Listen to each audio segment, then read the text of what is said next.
আসসালামু আলাইকুম। সবাইকে স্বাগত জানাচ্ছি বিডি দর্পণের নিয়মিত আয়োজন আজকের দুনিয়ায়। আপনাদের সঙ্গে আছি আমি তাসনিম হোসাইন।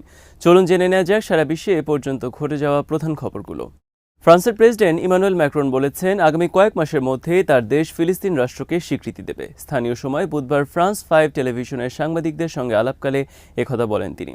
এ সময় ফরাসি প্রেসিডেন্ট আরও বলেন চলমান ইসরায়েল ফিলিস্তিন সংঘাত নিয়ে আগামী জুনে একটি জাতিসংঘের সম্মেলন হবে।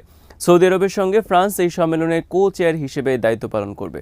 এই সম্মেলনে ফ্রান্সের পক্ষ থেকে ফিলিস্তিন রাষ্ট্রকে স্বীকৃতি দেওয়ার বিষয়টি চূড়ান্ত করতে চান তিনি। ম্যাক্রন বলেন, স্বীকৃতির বিষয়ে আমাদের অবশ্যই এগোতে হবে, কয়েক মাসের মধ্যেই আমরা এটা করতে চাই।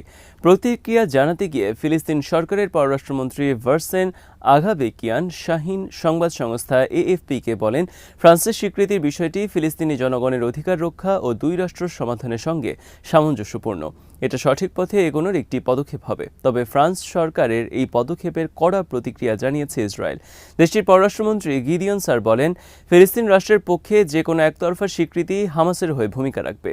জাতিসংঘের 193টি সদস্য দেশের মধ্যে 146টি ফিলিস্তিনকে সার্বভৌম দেশ হিসেবে স্বীকৃতি দিয়েছে।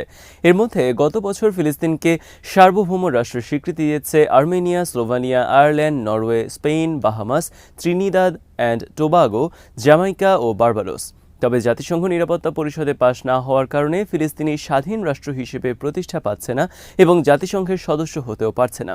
এক্ষেত্রে নিরাপত্তা পরিষদের প্রস্তাব উঠলেও যুক্তরাষ্ট্র ও ব্রিটেনের ভেটো ক্ষমতার কারণে সেটি পাশ হওয়া সম্ভব নয়।